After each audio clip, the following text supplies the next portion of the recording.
Thank you, Madam Speaker.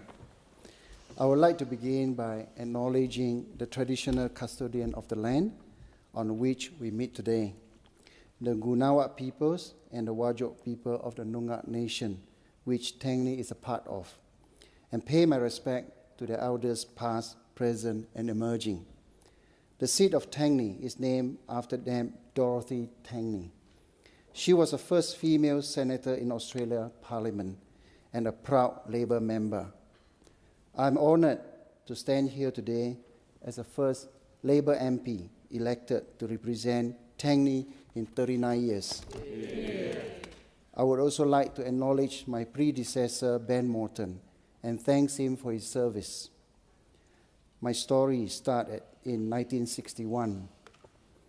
I was born and grew up in Parit Singh, Johor, Malaysia.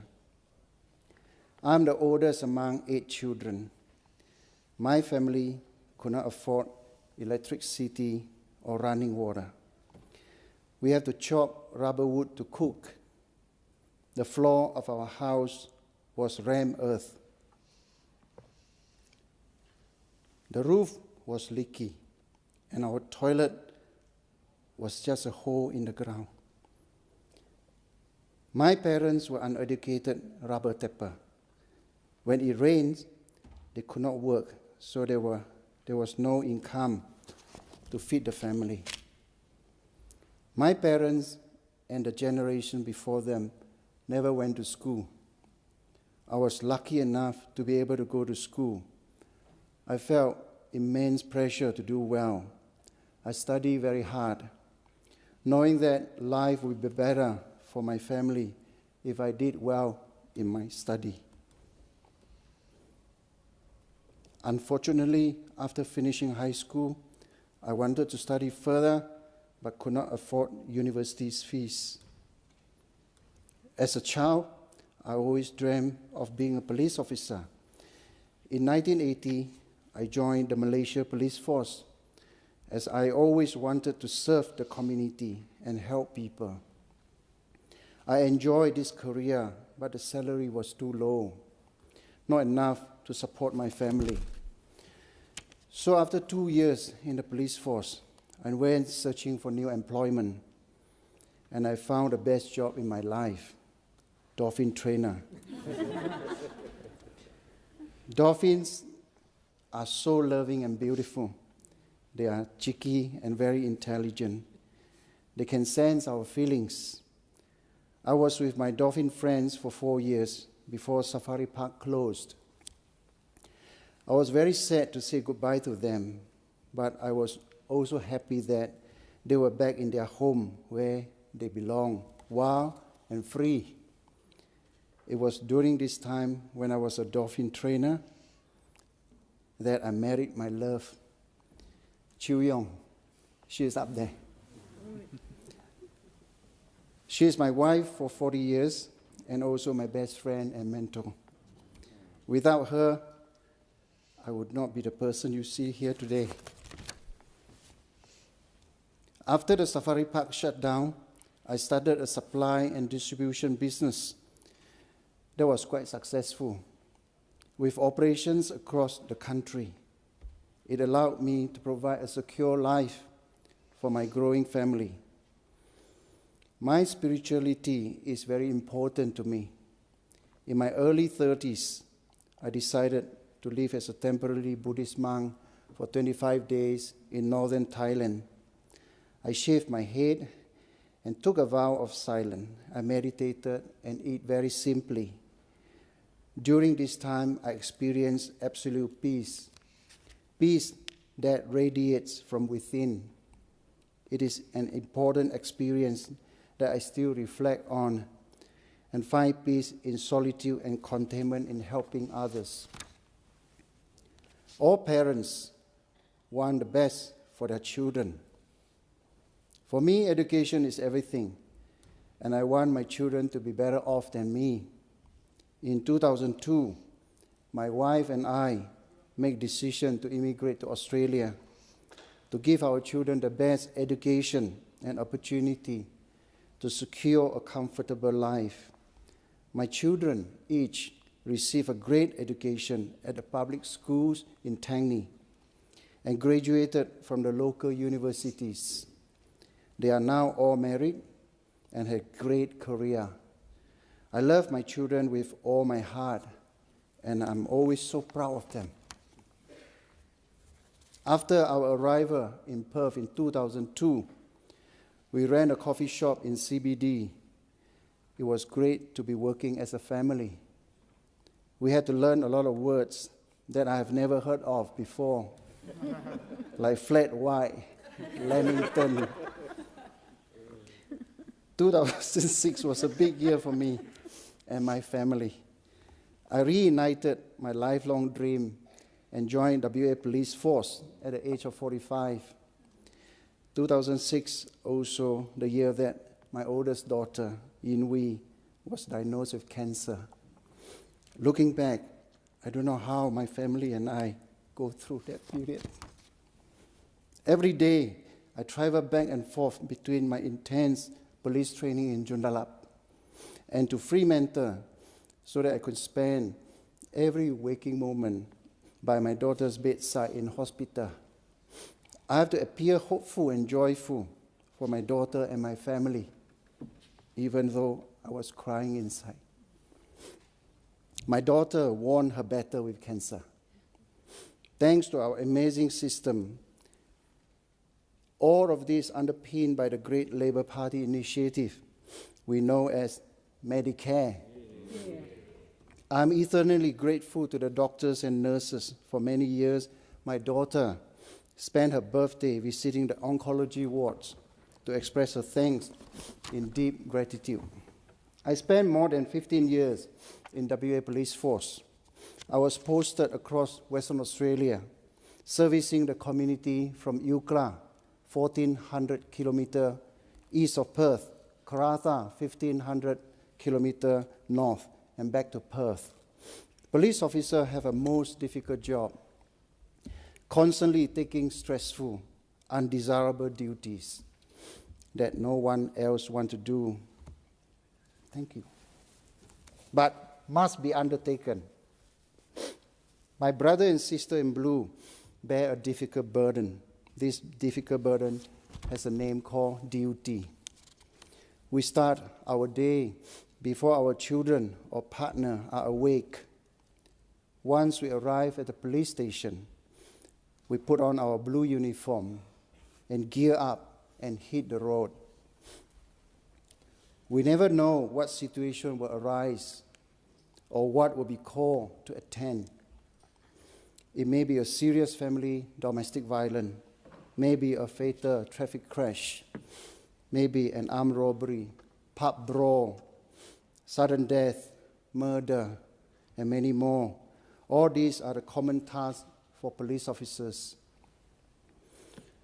Police officers often been abused, kicked, punched, beaten, and also spat on. They go from job to job, often thanklessly, dealing with so many difficult situations. They may be tired, they may be affected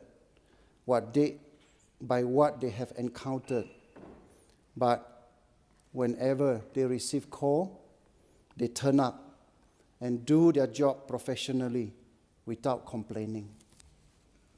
Then at the end of the day, they return to the office to finish a big pile of paperwork before heading home to their families, keeping a brave face of normality from what they have experienced. And the next day, they start the process all over again. This is a burden of duty. I want to take this opportunity to recognize the uniqueness of policing and the people who put their hands up to serve. I also extend my thanks and gratitude to all the frontline workers, like our nurses, doctors, carers, teachers, and beyond. And I thank all of them deeply from the bottom of my heart, and I want to advocate for all of you. I received the Police Officer of the Year award in 2020. I felt that I was where I needed to be, serving the community. Whilst my whole life journey is important, one man made all possible. His name is Gough Whitlam. He was the Prime Minister of Australia when the Labour government abolished the last vestiges of the White Australia policy in 1973. He is a hero to me as well as to many. He introduced multiculturalism into Australia. Because of him, we can call Australia home. Because of him, I and many of the new MP here in the 47th Parliament can be the faces and representatives of our multicultural communities. I was born as a third generation Malaysian Chinese, but I stand here today as a proud Western Australian elected by the people of Tangney as their representative in Australia federal government.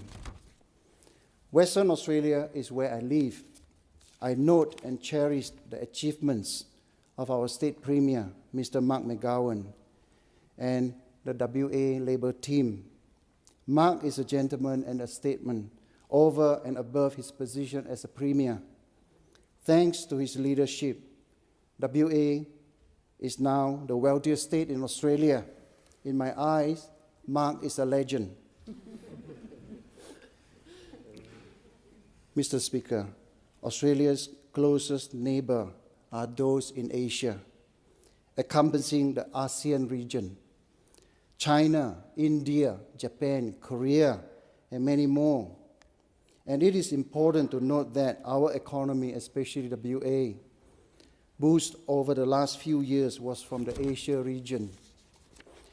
There is a verses in the Bible from the book of Proverbs, chapter 27, verses 10, in the King James Version, that reads in Mandarin, 眼睛不如镜灵. The translation of this is, better is a neighbor that is nearby than a brother far away. This is the same principle of neighborhood watch in our police terminology. My younger son, DJ, he served in the Australian Navy, which made me very proud of him. Well done, DJ. He's the one that gave me the pink lunchbox. It suited him. So DJ and I, we believe in peace, and we believe that peace can bring harmony and prosperity. You can see both of us, we are not fighters. We always smile and happy. But if our country required our services, we will put our life on the line for our country and its people. Like all of you here today, Australia is our home. I'm very passionate about promoting peace. When I was young, my grandma and grandpa, they told us about their life experiences during World War II. The cruelty and atrocity the Japanese soldier imposed on the civilians when they invaded Malaya. This event left a horrible, terrible burden on them. My grandma, she passed away at the age of 76, and she was still in fear of the Japanese soldier, even on her deathbed.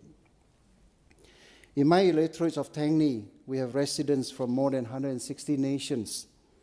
With more than half of them, English is their second language. Many of the migrants who live in Tangney are from war-torn countries. They have immigrated from Eastern Europe, Middle East, Central Africa, Afghanistan, and many more. When I was door knocking, many of them told me they came to Australia because they want to escape from war. They share with me their stories and their struggles. All they ever wanted was to be with their family and to have peace. War comes with deep costs. War causes huge humanitarian, environmental, and financial crisis. War brings suffering, pain, and sorrow to many. There are 1.1 million Commonwealth war graves in 23,000 locations around the world. So many mothers, so many widows, so many sons, daughters, and family have cried and mourned senselessly, suffering from unnecessary conflicts, generation after generation. The cost of war is too much to bear. We must learn from history. We must learn from those mistakes. I have been to so many community events and celebrations, Jewish and the Palestinian, Tamil and the Sinhalese, Burmese and the Karen. People from countries with conflict now live together harmoniously in Australia. I'm a firm believer that we must propagate peace, not only in our communities, but also in our neighboring countries and beyond.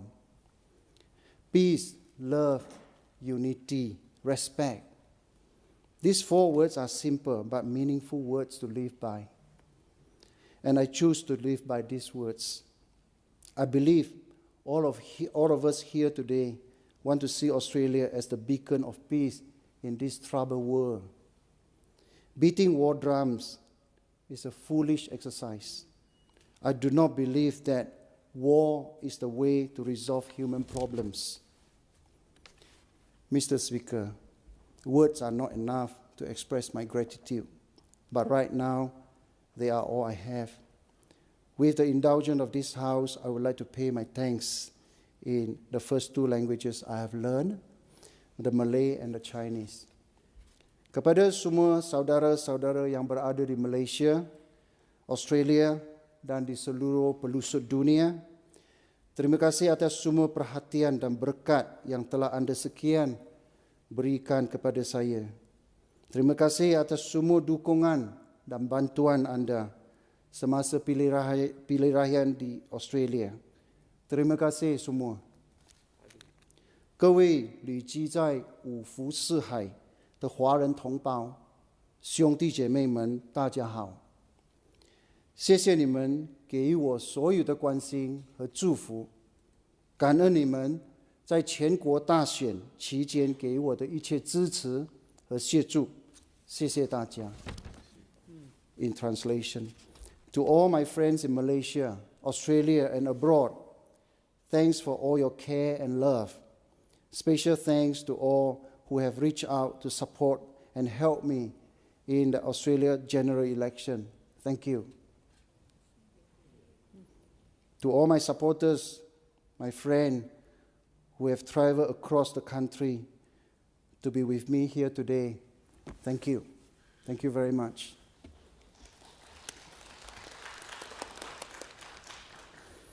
I would like to thank the Honourable Kate Dowse, MLC, and Raj Savindra for their encouragement to start this journey and for their continuous support.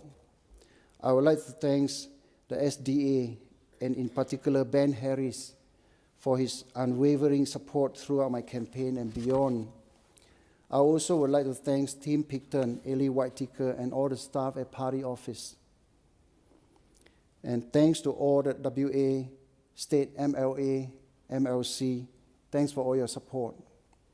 And special thanks to the member of ISAC, Mark Dreyfus, for doing many days of door knocking with me. I would like to thank my campaign team for the incredible efforts.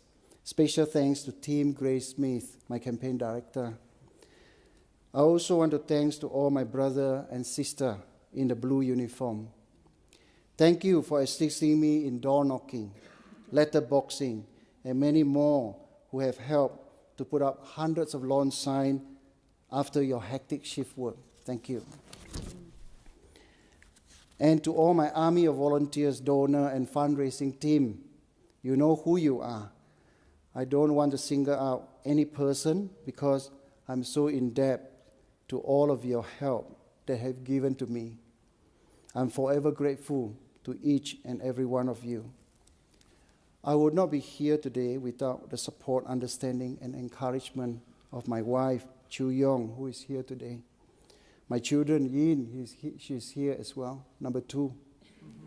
Arthur, Kenwee, Kai Yong, DJ and Dim, she is there. And my cute, cheeky granddaughter, Alina Ling Ye, she is not here. To the good people of Tang Ni, it is an honor and privilege to serve you. And I am determined to do my best with integrity, remembering the word of Abraham Lincoln, government of the people, for the people, and by the people. I make a pledge on this day. I will never take you for granted. I will work every day to make Tang Ni a better place. And I will be accessible, responsive, and will deliver on my promises. I will serve all of you with love, compassion, and honesty. While my late parents, they may not be here present physically in the audience today, I want to pay tribute to my hardworking mom and dad. I dedicate this first speech to them both. Apa Ama, Kamsia. Thank you, Mom and Dad. Lastly, my wish to everyone listening to my speech today, I would like to speak in Pali language. Sabe sata sukita hontu anumodantu. Meaning is, may all beings be well, happy, and peaceful. And thank you for listening. Thank you.